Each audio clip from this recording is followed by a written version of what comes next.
अगर आप लोग डार्बी एलिन के फैन हो तो ये वीडियो आपके लिए होने वाली है, क्योंकि AEW के रसल डायनेस्टी पेपर व्यू के ऊपर डार्बी एलिन को बहुत ही बड़ा चैलेंज आ चुका है। AEW के वुमेन डिवीजन स्टोरी लाइन के मेल डिवीजन से बेटर होने को लेकर मर्सिडीज मोन का काफी बड़ा स्टेटमेंट आ रहा है। AEW के upcoming grand slam pay per view को लेकर टोनी स्टॉर्म को सनकॉर्प स्टेडियम में देखा गया है। तो गाइज वहीं MJF और स्वॉर्ब स्ट्रिकलैंड के स्टोरी लाइन को लेकर स्वॉर्ब स्ट्रिकलैंड का काफी बड़ा हिंट आ चुका है और नाइगल मैकगेनिस AEW में अगला मैच किससे लड़ेंगे ये भी नाइगल मैकगेनिस ने रिवील कर दिया है। तो गाइज चलिए बिना किसी देरी के शुरू करते हैं इस वीडियो को। और गाइज सबसे पहले बात करेंगे AEW के upcoming pay per view AEW grand slam की। गाइज यहाँ पर ये बात तो हम सभी लोगों को मालूम है, अगले साल 2025 में AEW कंपनी ऑस्ट्रेलिया में उनका पहला शो ग्रैंड स्लैम करने वाली है और यहीं 15 फरवरी को AEW के ऑस्ट्रेलिया में ग्रैंड स्लैम शो को लेकर अब टोनी स्टॉर्म इस हफ्ते ऑफिशियली ऑस्ट्रेलिया के अंदर पहुंची,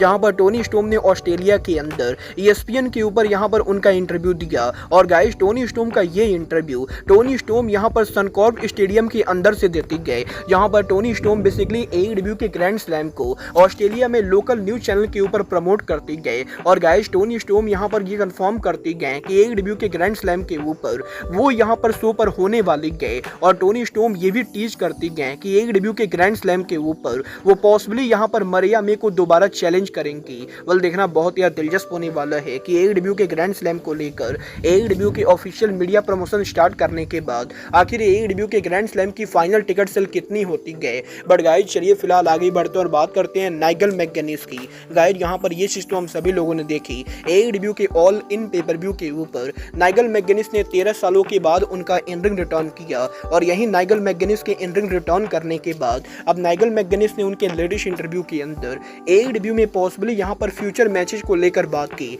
यहां पर नाइगल मैकगेनिस से जब ये पूछा गया कि वो यहां पर इन रिंग रिटर्न करने के बाद क्या AEW में आगे भी रेसल करेंगे और अगर वो आगे रेसल करने वाले गए तो वो किसको फेस करना चाहेंगे। वेल नाइगल मैकगेनिस जवाब देकर ये कंफर्म करते गए कि ऑल इन पर नाइगल मैकगेनिस के इन रिंग रिटर्न के बाद वो डेफिनेटली AEW पर आगे भी रेसल करना चाहते गए। और जहां तक बात रही फ्यूचर ओपोनेंट की, तो गाइस नाइगल मैकगेनिस का ये कहना है कि ब्रायन डेनिसन के AEW के वर्ल्ड चैंपियन बनने के बाद नाइगल मैकगेनिस ब्रायन को उनकी औकात दिखाना चाहेंगे और नाइगल मैकगेनिस अब भी ये बिलीव करते गए कि वो ब्रायन के मुकाबले बेटर है और वो कभी भी कहीं भी ब्रायन को बीट करने की कैपेबिलिटी रखते गए। बट गाइस यहाँ पर ब्रायन डेनिसन के अलावा नाइगल मैकगेनिस दुनिया के सबसे बेहतरीन technical wrestler Jack Sabre Junior को फेस करना चाहते गए और मैकगेनिस का ये कहना है कि ऑल इन के कसिनो गॉगल्ट के अंदर जैक सेब्रे जूनियर को कन्फ्रंट करने के बाद वो डेफिनेटली यहाँ पर सेब्रे को 1-on-1 मैच में फेस करना चाहेंगे। बट इसके अलावा नाइगल मैकगेनिस AEW सुपरस्टार एडम कोपलैंड को भी फेस करना चाहते गए।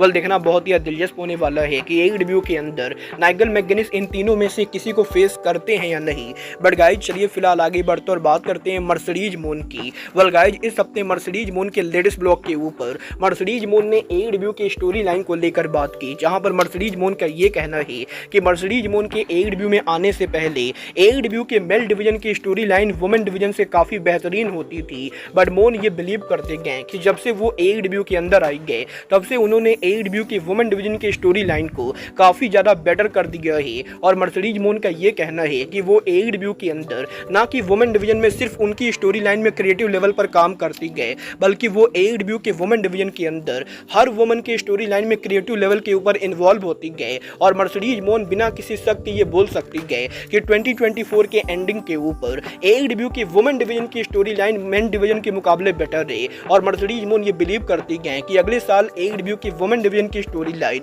और किसी भी कंपनी के मुकाबले सबसे बेटर होने वाली है। वाल आप यहाँ पर मोन की इस बात से एग्री करते हो या नहीं, आप लोग मुझे कमेंट करके बताएंगे। बट गाइस चलिए फिलहाल आगे बढ़ते हैं और बात करते हैं AEW के फॉर्मर वर्ल्ड चैंपियन स्वॉर्ब स्ट्रिकलैंड की। वेल गाइस बात करें अगर यहाँ पर स्वॉर्ब स्ट्रिकलैंड की, तो गाइस यहीं AEW में स्वॉर्ब के वर्ल्ड टाइटल को हार जाने के बाद इस हफ्ते स्वॉर्ब स्ट्रिकलैंड ने उनके थीम म्यूजिक को लेकर बात की, जहां पर स्वॉर्ब स्ट्रिकलैंड का ये कहना है कि यहां पर उनका जो थीम म्यूजिक है वो यहां पर कोई फिक्शन ना होकर बल्कि पूरी तरह से रियल है। और वो उनकी थीम म्यूजिक के अंदर जो लिरिक्स बोलते गए उसमें यहां पर कोई भी चीज फेक नहीं गए। और इसके बाद यहां पर स्वॉर्ब स्ट्रिकलैंड MJF को मॉक करके ये बोलते गए कि MJF यहां पर स्वॉर्ब स्ट्रिकलैंड के मुकाबले एक मिड कार्ड है और MJF कभी भी स्वॉर्ब की बराबरी नहीं कर सकते गए। और MJF जब यहां पर इंजर्ड होकर AEW से बाहर घूम रहे थे उस जिस समय सौरभ स्टिग्लन ने AEW कंपनी को कैरी किया था और कुछ इस तरीके से सौरभ स्टिग्लन के द्वारा MJF को इनडायरेक्टली मॉक किया जाता है। और गाइस यही सौरभ के ऐसा बोलने के बाद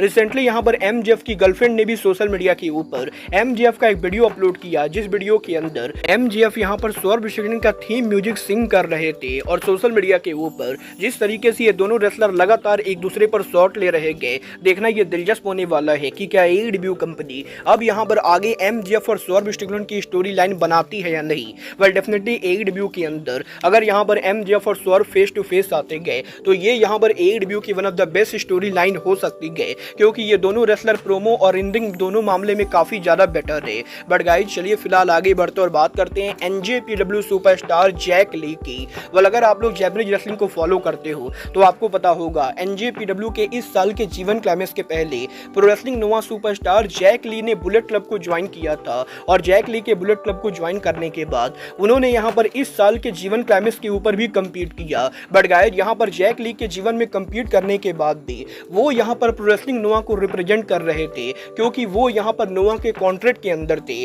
बट गाइस कल यहाँ पर NJPW कंपनी ऑफिशियली यहाँ पर उनका प्रेस कॉन्फ्रेंस करती गए और इस प्रेस कॉन्फ्रेंस के ऊपर जैक ली ऑफिशियली ये अनाउंस करते गए कि वो यहाँ पर प्रो रेसलिंग नोवा को परमानेंटली लीव कर रहे गए और वो यहाँ पर NJPW के साथ ऑफिशियल कॉन्ट्रैक्ट साइन कर चुके गए। और अब ये ऑफिशियली कंफर्म हो चुका है कि जैक ली यहाँ पर अब NJPW के लिए काम करने वाले गए और वो यहाँ पर परमानेंटली NJPW के रोस्टर का हिस्सा है। वेल देखना बहुत ही दिलचस्प होने वाला है कि जैक ली के NJPW को फुल टाइम ज्वाइन करने के बाद गेडो यहाँ पर जैक ली को कैसे बुक करते गए। बट गाइस जहाँ तक बात रही बुक करने की तो गाइस ये बात तो हम सभी लोगों को मालूम है, अगले साल AEW और NJPW के क्रॉस प्रमोशन फॉरबिडन टूर के अलावा AEW NJPW एक और बड़ा show AEW NJPW ROH present wrestle dynasty करने वाली गए, जो यहाँ पर रेसल किंगडम के बाद टोक्यो डोम के अंदर होगा। और यही टोक्यो डोम में रेसल डायनेस्टी पेपर व्यू को लेकर ऑलरेडी यहाँ पर AEW और NJPW के रेसलर बैक एंड फोर्थ एक दूसरे को सोशल मीडिया पर चैलेंज करते जा रहे गए। और अब यहाँ पर AEW NJPW और ROH के रेसल डायनेस्टी पेपर व्यू को लेकर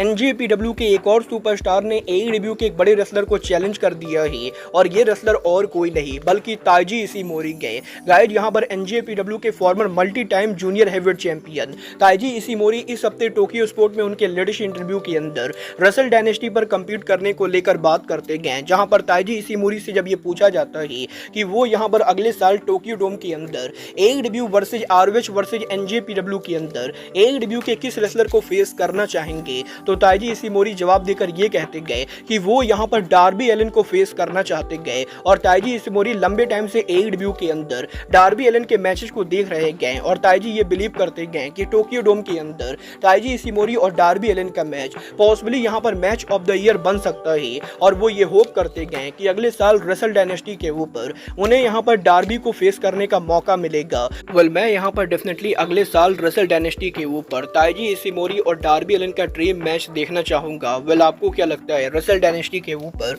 डार्बी एलन को NJPW के किस रेसलर को फेस करना चाहिए? आप लोग मुझे कमेंट करके बताएंगे। बट गाइज अब आज के इस वीडियो में बस इतना ही, मैं मिलता हूँ आपसे अपने अगले वीडियो में। बट गाइज तब तक के लिए goodbye, good night and bang.